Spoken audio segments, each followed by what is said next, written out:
नमस्कार। आप सभी का स्वागत है आपके अपने YouTube चैनल में जिसका नाम है साहित्य सौंदर्य। साहित्य सौंदर्य में आज हम पढ़ने जा रहे हैं रघुवीर सहाय जी की कविता तोड़ो। तो यहाँ पर एक बात देखने योग्य है कि जब हम कोई कविता पढ़ते हैं तो उसमें कविता में छिपी हुई बातें होती है, गूढ़ अर्थ होते हैं।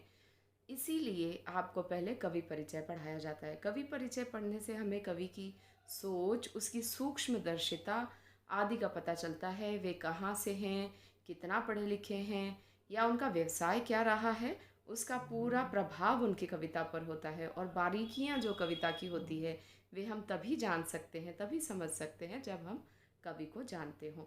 इसलिए एक छोटा सा संक्षिप्त परिचय हम रघुवीर सहाय जी का यहाँ कर लेते हैं कि रघुवीर सहाय जी जो है वो कौन है। तो रघुवीर सहाय पेशे से एक पत्रकार हैं जो कि जिन्होंने अंग्रेज़ी में एमए किया हुआ है और इनकी कविताएं दूसरा सप्तक में भी संकलित हैं। ये लखनऊ से हैं तो इनकी हिंदी में आपको उर्दू के शब्दों का भी प्रयोग दिखाई देगा। आइए तो एक संक्षिप्त परिचय हम यहाँ पर कविता का भी देख लेते हैं। तोड़ो एक उद्बोधन परक कविता है, अर्थात हमें सोचने के लिए प्रेरणा देती है। इसमें कवि सृजन हेतु भूमि को तैयार करने के लिए चट्टाने, ऊसर और बंजर को तोड़ने का आह्वान करता है। परती को खेत में बदलना सृजन की प्रारंभिक परंतु अत्यंत महत्वपूर्ण प्रक्रिया है। यहाँ कवि विध्वंस के लिए नहीं उकसाता वरन सृजन के लिए प्रेरित करता है। अब तोड़ो शब्द सुनकर हमें विध्वंस का ध्यान आता है।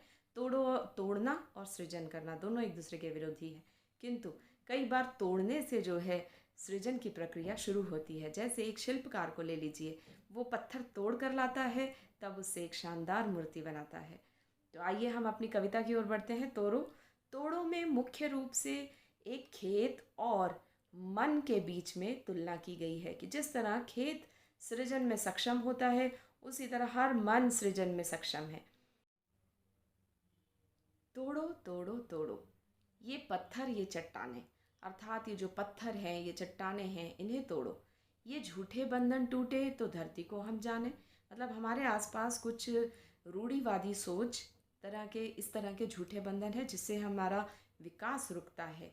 तो झूठी बातें या झूठे मिथ्या जाल, भ्रम जाल में जब हम फंस जाते हैं, जैसे सोशल मीडिया भी ज़रूरत से ज़्यादा इसका इस्तेमाल एक तरह का भ्रम जाल है जो हमें कैद कर लेता है और हमारी प्रगति, तरक्की या सृजन को रोकता है।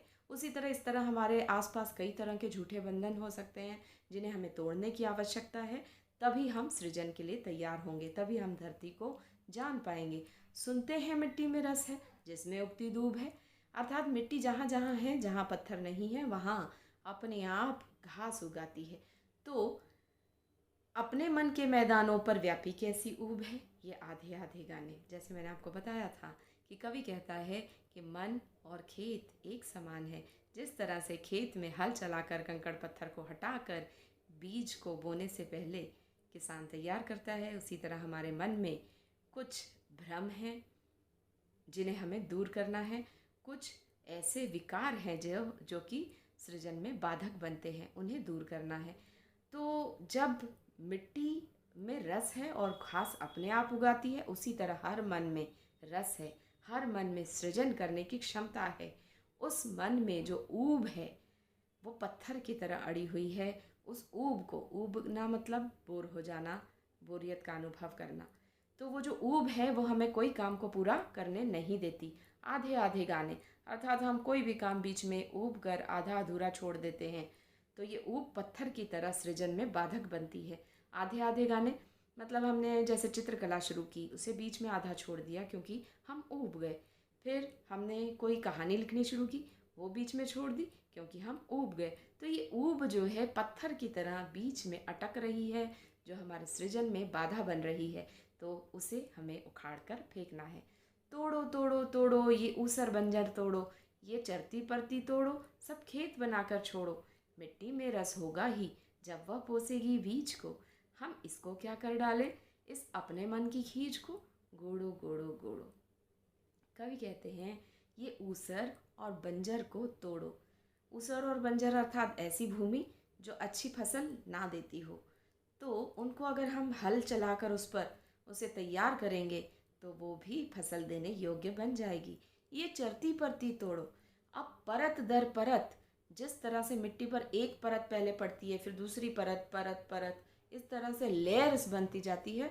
और जब सालों तक ये लेयर पड़ी रहती है तो पत्थर का रूप ले लेती है। आपने पत्थरों में देखा होगा, लाइनें आपको दिखाई देती है लेयर्स की। तो उसी तरह हमारा मन है, उस मन पर परतें पड़ती जा रही है। एक तो क्रोध की, खीज अर्थात क्रोध, फिर आलस्य की परत, फिर ईर्ष्या की परत, फिर हमारे जो है ईर्ष्या, क्रोध, आलस्य आदि की परत जब हमारे मन पर ऊब मतलब बोर हो जाना, इन सब की परत हमारे मन पर जब जमती जाती है तो हम कुछ अच्छा करने से जो है अपने आप को रोकते हैं, तो कर नहीं पाते चाह कर भी। सब खेत बनाकर छोड़ो। मिट्टी में रस होगा ही जब वह पोसेगी बीज को। मिट्टी में रस है, उसी तरह हर मन में सृजन करने की ताकत है। हम इसको क्या कर डालें अपने मन की खींच को? अब प्रश्न करके कवि यहाँ पर छोड़ देता है कि इस मन की खींच को अब आप ही अंदाज़ा लगाओ कि हमें इसके साथ क्या करना चाहिए।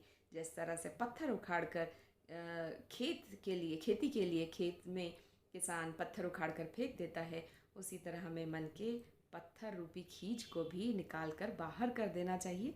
मतलब क्रोध कर निकाल कर बाहर कर देना चाहिए, तभी सृजन के लिए हमारा मन तैयार होगा।